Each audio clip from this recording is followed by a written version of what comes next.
Hello students, welcome to my channel this टूमलेट by name Syed Farman and हम discuss कर रहे हैं क्लास 9th की केमिस्ट्री एटम्स एंड मॉलिक्यूल्स वाला चैप्टर चल रहा है। आज हमारा लेक्चर नंबर 2 होने वाला है। ठीक है, तो आज के लेक्चर में हम क्या डिस्कस करेंगे।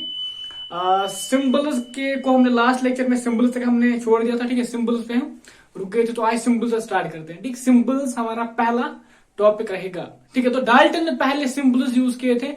डाल्टन ने डिफरेंट एटम्स के लिए डिफरेंट सिंबल्स जो एक पर्टिकुलर क्वांटिटी रिप्रेजेंट करते थे। सपोज उन्होंने एक एटम की शेप बनाई थी, उन्होंने बोला था इस एटम की शेप हम ऐसे मानते हैं। ठीक है, किसी पर्टिकुलर सपोज उन्होंने हाइड्रोजन के लिए दिया था, ये शेप उन्हें दी थी हाइड्रोजन के लिए, ये हाइड्रोजन के लिए है, हाइड्रोजन के लिए ये शेप मानते हैं। उन्होंने बोला था मान लेते हैं कि ये उसके एटम की एक एटम है। ठीक है, इस तरीके से हमने डिफाइन किया था इसको। इसी तरह कार्बन के लिए हमने माना था ऐसे कुछ और उसको ऊपर से अंदर से शेड करके। ठीक है, इसी तरह हमने माना था ऑक्सीजन के लिए डायरेक्ट विदाउट एनी डॉट और शेड। ठीक, इसी तरह बहुत लेड कॉपर सबके लिए उन्होंने माने थे और सिंबल्स बनाए थे। ठीक, उनमें ऐसे रिप्रेजेंट किया था, इनको याद रखने के लिए इस तरीके से कुछ बनाया था उन्होंने। उसके बाद आगे थे बर्जिलियस ने क्या किया, उन्होंने बोला कि अगर हम काम करते हैं, हम जो नाम होगा उस एलिमेंट का उसके पहले 2 लेटर लेते हैं और वही एज उसका सिंबल रख देते हैं। ठीक है, सपोज आपको बोला गया कि लेड है, लेड दूसरे एग्जाम्पल लेते हैं हाइड्रोजन। ठीक है, तो उन्होंने बोला हम काम करते हैं HY लिखते हैं या H लिखते हैं। ठीक है, सिंपल।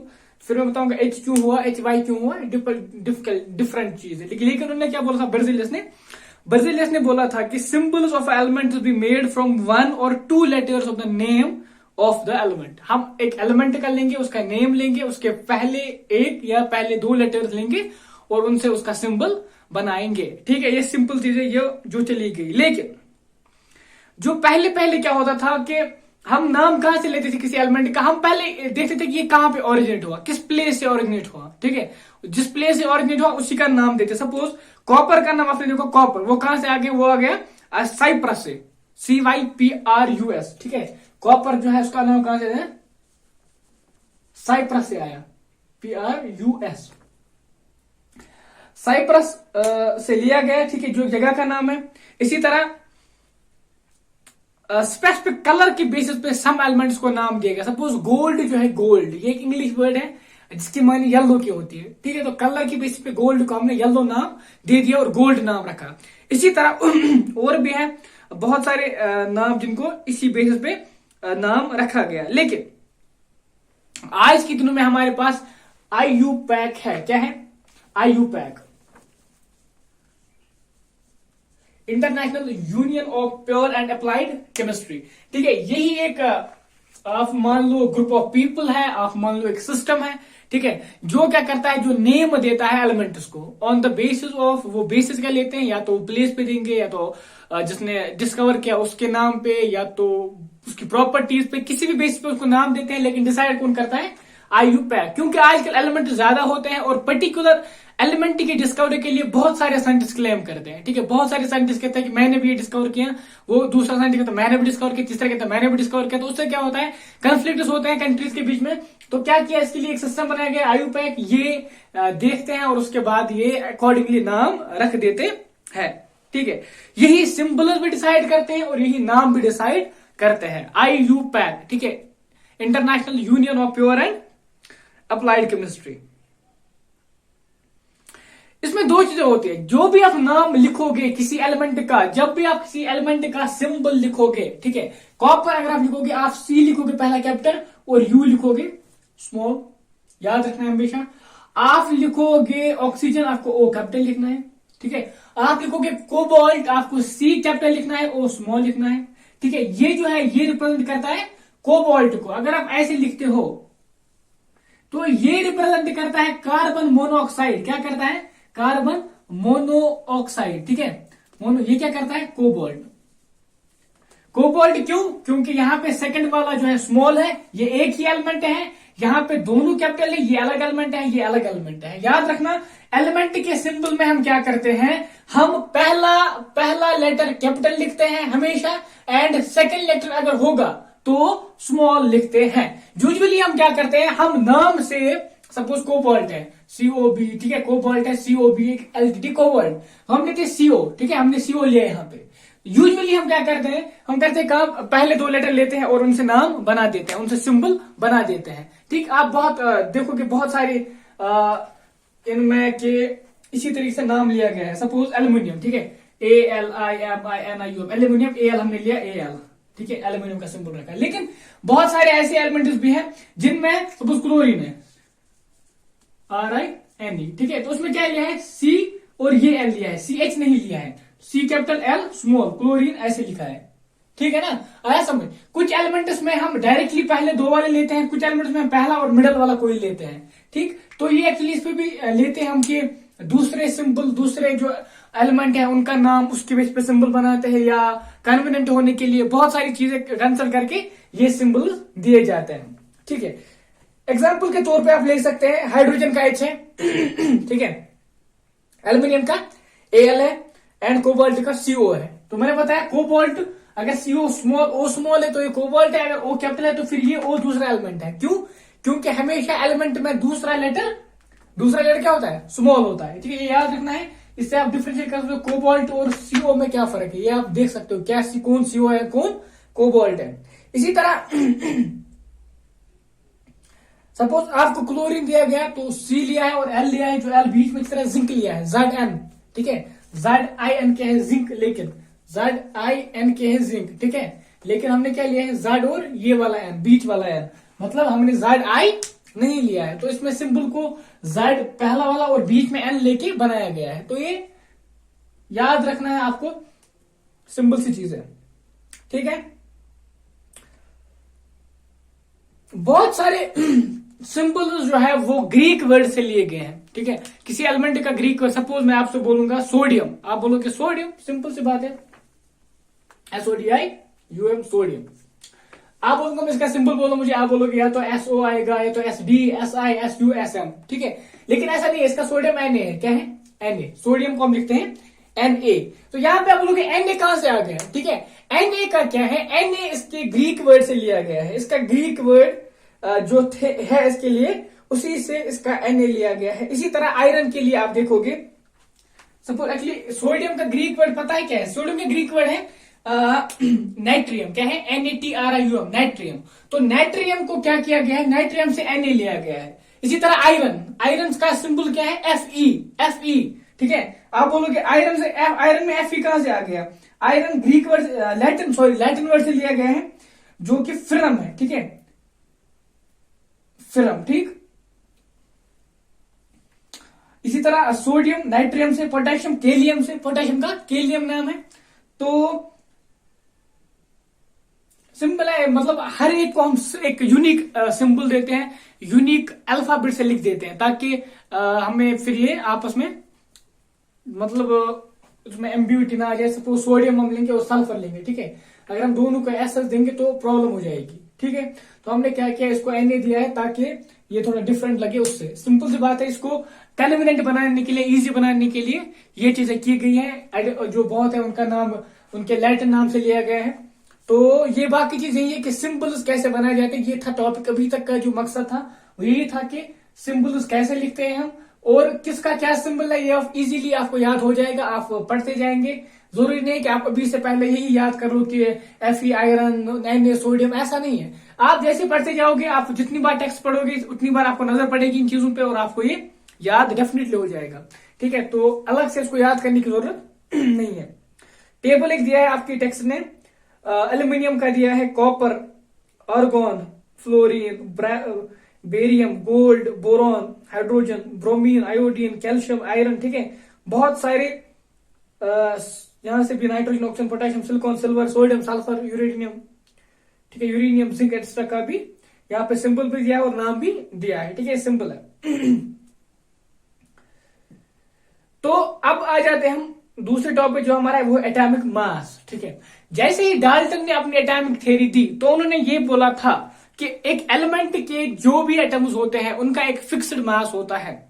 ठीक है, तो अब हमने क्या किया, साइंटिस्ट ने ये सोचा कि हम काम करते हैं इन एटम्स का जो मास है उसको मेजर करते हैं। ठीक है, उसको मेजर करने के लिए बहुत सारी वेज लाई गई। ठीक है, बहुत सारी टेक्निक्स यूज की गई और बहुत सारे मेथड्स क्रिएट किए गए। सपोज पहले हमने क्या लिया, पहले हमने लिया हाइड्रोजन। क्योंकि हमने सोचा सबसे जो लाइटेस्ट एलिमेंट है वो हाइड्रोजन है। हमने कहा हाइड्रोजन के बेसिस पे हम रिलेटिवली दूसरों का मास कंसिडर करते हैं, दूसरों का मास देखते हैं। क्योंकि एटम का साइज बहुत ही स्मॉल है तो हम डायरेक्टली एटम का मास मेजर नहीं कर सकते। तो हम क्या करते हैं, हम रिलेटिव वे यूज करते हैं। हम रिलेटिवली मास देखते हैं कि इस रिलेट में कितना, इसके रिलेटेड में कितना मास है इसका।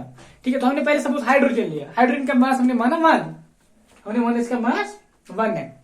तो हमने क्या किया, हमने कहा ठीक है अगर कोई दूसरा है वो इससे उसके एटम उसको हमने इसके रिलेटिव में ले लिया, तो पहले ये लिया गया। तो हम लेकिन ये चाहते थे कि जो मास है वो स्मॉल होल नंबर्स में आ जाए, जितना भी पॉसिबल है, जितना भी स्मॉलेस्ट होल नंबर में आ सकता है उतना बेटर है। ठीक है, क्योंकि वो कन्वीनियंट होगा। तो उसके लिए हमें फिर स्टैंडर्ड चेंज करना पड़ा। हमने लिया ऑक्सीजन 16। क्या लिया, oxygen 16।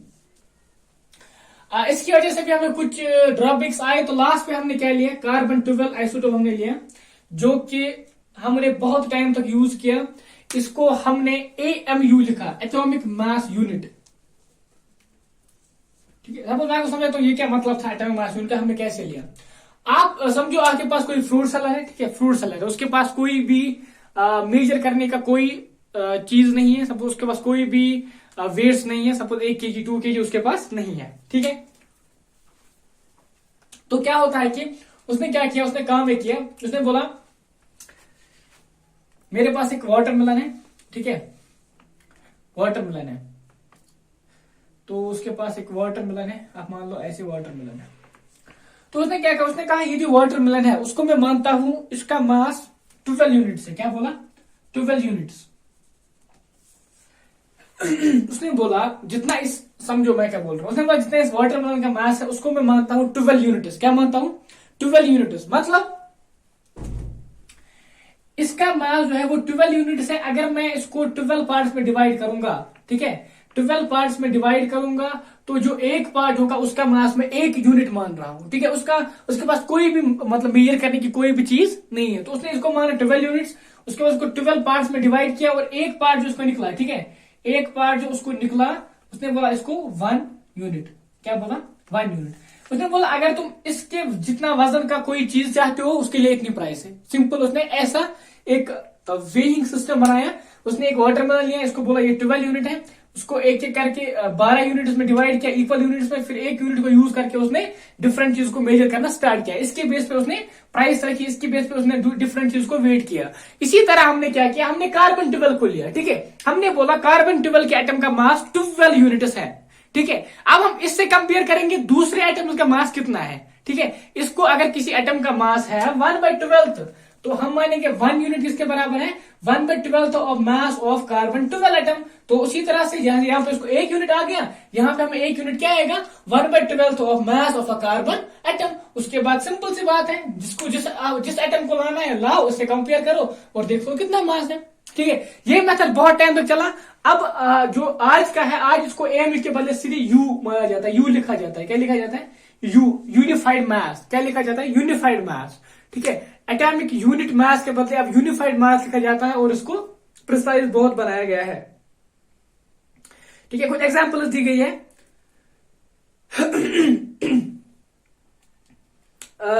Carbon combines 4/3 terms of oxygen. Suppose we define atomic mass unit earlier accepted, but according to IUPAC convention now use that U unified mass as equal to the mass of one carbon atom. Then we would